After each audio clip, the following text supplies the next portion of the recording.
வணக்கம். திசைகளின் 10 மணி செய்திகள். நாளை ஈகை திருநாள் அறிவித்தார் மன்னர்களின் முத்திரை காப்பாளர். மலேசியாவில் இஸ்லாமியர்கள் நாளை மார்ச் 31ஆம் தேதி ஈகை திருநாளை கொண்டாட உள்ளனர். மன்னர்களின் முத்திரை காப்பாளர் தான் ஸ்ரீ ஷைட் டேனியல் ஷைட் அஹ்மத் இந்த அறிவிப்பை வெளியிட்டார். ஈகை திருநாள் தேதி அறிவிப்பு உள்ளூர் தொலைக்காட்சி வானொலி ஒலிபரப்புகள் மூலம் வெளியிடப்பட்டது. மாட்சிமை தங்கிய மாமன்னர் அவர்களின் கட்டளையை நிறைவேற்றும் வகையில் மாட்சிமை தங்கிய மன்னர்களின் ஒப்புதலுக்கு பிறகு மலேசியா முழுவதும் உள்ள மாநிலங்களுக்கான 2025ஆம் ஆண்டுக்கான ஈகை திருநாள் தேதி மார்ச் 31 திங்கட்கிழமை என அறிவிக்கிறேன் என்று அவர் கூறினார். ஈகை திருநாள் தேதியை நிர்ணயிக்கும் முறை ருக்யா, ஹிசாப் ஆகியவற்றை அடிப்படையாக கொண்டது என்று மன்னர்களின் சபை ஒப்புக்கொண்டது. தலைநகர் ஜலான் துவான்கு அப்துல் ரஹ்மானில் கோலாலம்பூர் மாநகர் மன்ற அமலாக்க அதிகாரிகளுடன் சண்டையிட்ட பிறகு மருத்துவமனையில் சிகிச்சை பெற்று வரும் பலூன் வியாபாரி குறிப்பிட்ட இடத்தில் அவர் வியாபாரம் செய்யக்கூடாது என அதிகாரிகள் 3 முறை எச்சரிக்கை விடுத்ததாக கூறப்படுவதை மறுத்துள்ளார். உரிமம் இல்லாமல் வியாபாரம் செய்ததை பலூன் வியாபாரி ஜைமுடின் அஸ்லான் ஒப்புக்கொண்டிருந்தார். அதிகாரிகள் என்றால் தமக்கு பயம் என கூறிய ஜைமுடின், அதிகாரிகளை பார்த்தால் தமது பொருட்களை பறிமுதல் செய்வார்கள் என்று காணொலியில் அவர் கூறினார். ஜைமுடின் உண்மையில் உரிமம் பெற விண்ணப்பிக்க விரும்பினார். ஆனால் அதற்கான நடைமுறைகள் அவருக்கு தெரியவில்லை. ஈகை பெருநாளை முன்னிட்டு பணம் சம்பாதிக்கவும் வாயு தொல்லை நோயால் அவதிப்படுவதாலும் வியாபாரம் செய்ததாக அவர் கூறினார். கடந்த வெள்ளிக்கிழமை நடந்ததாக கூறப்படும் இந்த சம்பவம் குறித்து DBKL விளக்கம் அளித்திருந்தது. பாதசாரிகள் நடக்கும் பாதையில் உரிமம் இல்லாத பல விற்பனையாளர்கள் வணிகம் செய்து மக்களின் நடமாட்டத்தை தடுத்து நெரிசலை ஏற்படுத்துவதை அமலாக்க அதிகாரிகள் கண்டறிந்தனர். அமலாக்க அதிகாரிகள் முதலில் விற்பனையாளர்களை எச்சரித்தனர். அதன் பொருட்டு வியாபாரிகள் விலகிச் சென்றனர். ஆனால் ஒரு பலூன் வியாபாரி மட்டும் அதிகாரிகளின் உத்தரவுக்கு கீழ்ப்படிய மறுத்து ஆக்ரோஷமாக நடந்து கொண்டார். 2 முறை எச்சரித்தும் பலூன் வியாபாரி உத்தரவுக்கு கீழ்ப்படிய மறுத்து வழக்கம் போல் வியாபாரம் செய்தார். 3வது எச்சரிக்கை விடுத்தபோது பலூன் விற்பனையாளர் ஆக்ரோஷமாக நடந்து கொண்டார். பணியில் இருந்த அமலாக்க அதிகாரியை அவர் தள்ளியதால் அங்கு அமளி துமளி ஏற்பட்டது என்று DBKL அறிக்கையில் கூறியுள்ளது. எக்ஸ்ரே பரிசோதனை முடிந்து முதுகெலும்பு முறிவு ஏற்பட்டுள்ளதாக மருத்துவமனையில் படுத்த படுக்கையாக இருக்கும் ஜைமுடின் கூறினார். தான் வெளிநாட்டவர் என்ற குற்றச்சாட்டுக்கு பதிலளித்த ஜைமுடின் தான் ஜராந்துட் பஹாங்கை சேர்ந்தவர் என்று கூறினார்.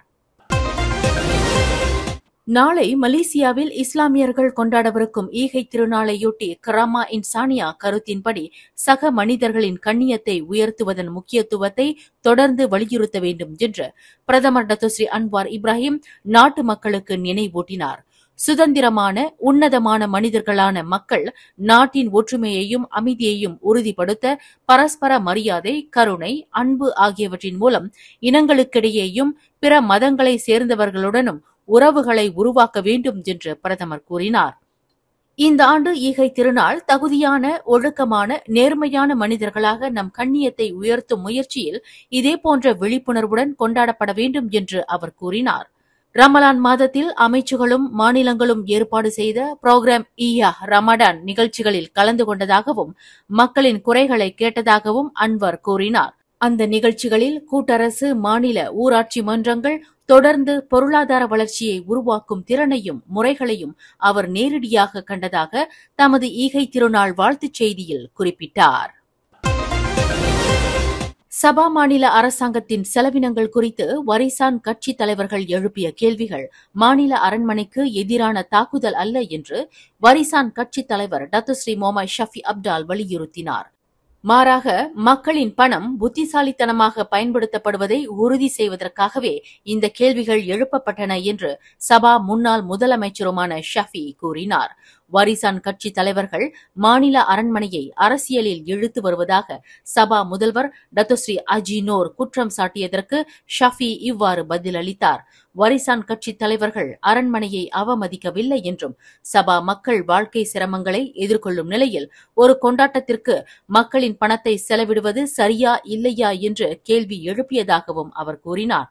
மக்களாட்சி அமைப்பில் அரசாங்க செலவினங்கள் குறித்து கேள்வி கேட்பது தவறு இல்லை என்றும் மக்களின் பணம் எவ்வாறு பயன்படுத்தப்படுகிறது என்பது குறித்து கேள்வி எழுப்பப்பட வேண்டும் என்றும் ஷஃபி வலியுறுத்தினார்.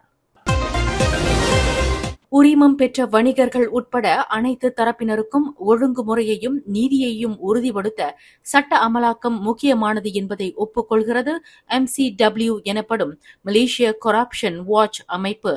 கோலாலம்பூர் மாநகர் மன்ற அமலாக்க பிரிவின் சிறு வணிகர்கள் மீதான நடவடிக்கை தொடர்பான சம்பவத்தை MCW தீவிரமாக எடுத்துள்ளது. அமலாக்க அணுகுமுறை மாந்தநேயம், நீதி, விவேகம் ஆகிய கொள்கைகளுக்கு ஏற்ப இருக்க வேண்டும் என்று அதன் தலைவர் ஜயீஸ் அப்துல் கரீம் கூறினார். சட்ட அமலாக்கத்திற்கும் மக்களின் நலனுக்கும் இடையே சமநிலையை அடைய நியாயமான நடைமுறைகள் செயல்படுத்தப்பட வேண்டும் என்று MCW பரிந்துரைக்கிறது. அமலாக்க பிரிவில் உள்ள ஊழியர்களுக்கு சிக்கல் மேலாண்மை, பயனுள்ள தகவல் தொடர்பு, விவேகம் ஆகியவற்றில் சிறப்பு பயிற்சி அளிக்கப்பட வேண்டும். குறிப்பாக சாதாரண வாழ்வாதாரத்தை தேடும் சிறு வணிகர்களை கையாளும் போது வன்முறை நடவடிக்கைகள் எந்த சூழ்நிலையிலும் ஏற்றுக்கொள்ள முடியாதவை. அவை முற்றிலும் தவிர்க்கப்பட வேண்டும் என்று MCW கூறியுள்ளது. இன்று தலைநகரில் நடைபாதைகளில் வியாபாரம் செய்யும் வெளிநாட்டினரின் காணொளி சமூக ஊடகங்களில் பரவியதை அடுத்து கோலாலம்பூர் மாநகர் மன்றத்தின் அமலாக்க பிரிவு நடவடிக்கை எடுத்தது. நகர மையத்தில் உரிமம் இல்லாமல் வெளிநாட்டினர் மீன், காய்கறிகள், ஆடைகள் போன்ற பொருட்களை விற்பனை செய்யும் காணொளி சமூக ஊடகங்களில் வைரலானது. இந்த நடவடிக்கையை அமலாக்க பிரிவு மேற்கொண்டு வருவதாகவும் தற்பொழுது இந்த நடவடிக்கைக்குரிய இடத்திற்கு அமலாக்க பிரிவினர் சென்றடைந்துள்ளனர் என்றும் மாநகர மன்ற தலைவர் டத்தோஸ்ரீ டாக்டர் மைமுனா முகமது ஷரீப் கூறினார். அண்மையில் ஜொஹூர் பாருவில் நடந்த வன்முறை சம்பவத்தில் ஈடுபட்டதாக சந்தேகிக்கப்படும் 15 முதல் 18 வயதுக்கு உட்பட்ட 4 இளைஞர்களை காவல்துறையினர் கைது செய்துள்ளனர். ஜொஹூர் பாரு உத்தரா மாவட்ட காவல்துறை தலைவர் உதவி அசிஸ்டன்ட் கமிஷனர் பல்வீர் சிங் மஹிந்தர் சிங் கூறுகையில், கடந்த வெள்ளிக்கிழமை மாலை 6:30 மணியளவில் ஒரு குடியிருப்பின் முன் 21 வயது இளைஞர் தாக்கப்பட்டதாக புகார் அளித்துள்ளார். பாதிக்கப்பட்டவர் தனது சகோதர சகோதரியுடன் பிரடுவா அல்சா காரில் சென்றபோது ஒரு கும்பலால் தடுத்து நிறுத்தப்பட்டார். அவர் வண்டியிலிருந்து இறங்கியதும் மோட்டார் சைக்கிள் தலைக்கவசத்தால் தாக்கப்பட்டார் என்று பல்வீர் சிங் கூறினார். மேலும் இந்த சம்பவம் தொடர்பான 3 நிமிடம் 21 வினாடிகள் கொண்ட காணொளி ஒன்று சமூக ஊடகங்களில் வெளியாகி பரபரப்பை ஏற்படுத்தியுள்ளது. நேற்று சனிக்கிழமை சிரம்பான் ஜலான் பர்சியாரான் சினாவாங் 4 நடந்த சம்பவத்தில் பெண் ஓட்டுநரை தாக்கிய ராணுவ வீரர் ஒருவரை காவல்துறையினர் கைது செய்தனர். 35 வயதுடைய அந்த ஆடவர் வாக்குமூலம் அளிக்க காவல் நிலையத்திற்கு அழைக்கப்பட்ட போது கைது செய்யப்பட்டார். 28 வயதுடைய பாதிக்கப்பட்ட பெண்ணை தாக்கியதற்காக குற்றவியல் தடுப்பு சட்டம் பிரிவு 323 கீழ் விசாரணை தொடர்கிறது. இதில் பாதிக்கப்பட்டவரின் வலது விலா எலும்பு பகுதியில் சிராய்ப்புகளும் தலையின் பின்புறத்தில் வீக்கமும் ஏற்பட்டது. மேலும் பாதிக்கப்பட்டவரின் காரை சேதப்படுத்தியதற்காக பிரிவு 427 கீழும் விசாரணை நடத்தப்படுகிறது என்று சிரம்பான் மாவட்ட காவல்துறை தலைவர் அசிஸ்டன்ட் கமிஷனர் முகமது ஹத்தா சேடின் இன்று வெளியிட்டுள்ள அறிக்கையில் தெரிவித்தார். இன்று பஹாங் பெந்தோங் அருகே உள்ள கோலாலம்பூர் காரா நெடுஞ்சாலையின் 50.7வது கிலோமீட்டரில் 5 வாகனங்கள் சம்பந்தப்பட்ட விபத்தில் 3 பேர் உயிரிழந்தனர். 2 குழந்தைகள் உட்பட 4 பேர் காயமடைந்தனர். பிற்பகல் 4:55 மணியளவில் நடந்த விபத்தில் மேலும் 3 வாகனங்களின் ஓட்டுநர்கள், பயணிகள் உட்பட 8 பேர் காயமின்றி உயிர் தப்பினர் என்று பஹாங் தீயணைப்பு மீட்புத்துறை மக்கள் தொடர்பு அதிகாரி ஜுல்ஃபட்லி ஜக்காரியா தெரிவித்தார். 5 டன் லாரியோடு Honda Accord, Proton Waja, Proton Saga, Subaru ஆகிய 4 கார்கள் விபத்தில் சிக்கின. ஹோண்டா ஏக்கார்ட்டில் பயணித்த 3 பேர் உயிரிழந்தனர். அதே நேரத்தில் காரில் இருந்த மேலும் 3 பேர் காயமடைந்தனர். 5 டன் லாரி ஓட்டுநரும் காயமடைந்தார். 2025ஆம் ஆண்டுக்கான ஆப்ஸ்லாமாட் சோதனை நடவடிக்கையின் முதல் நாளில் கடந்த ஆண்டின் அதே காலகட்டத்துடன் ஒப்பிடும்போது விபத்துகளும் சமன் வழக்குகளும் முறையே 16 விழுக்காடு அதிகரித்துள்ளதாக புக்கிட் அமான் போக்குவரத்து புலனாய்வு அமலாக்கத்துறையின் தலைமை இயக்குநர் முகமது யூஸ்ரி ஹசன் பஸ்ரி தெரிவித்தார். இருப்பினும் இறப்புகள் 21 இருந்து 7 குறைந்துள்ளது என்றார்.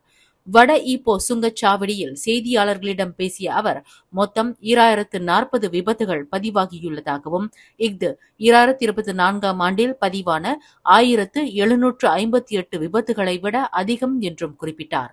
நெடுஞ்சாலைகள், கூட்டரசு சாலைகள், நகர சாலைகள் ஆகியவை விபத்துகள் அதிகரித்த சாலை வகைகளில் அடங்கும் என அவர் மேலும் சொன்னார். மேலும் செய்திகளை தெரிந்து கொள்ள கீழே இருக்கும் பெல் பட்டனை அழுத்துங்கள். உங்கள் மகிழ்ச்சியை வெளிப்படுத்த லைக் மற்றும் ஷேர் செய்யுங்கள். தொடர்ந்து திசைகளோடு இணைந்திருக்க சப்ஸ்கிரைப் செய்யுங்கள்.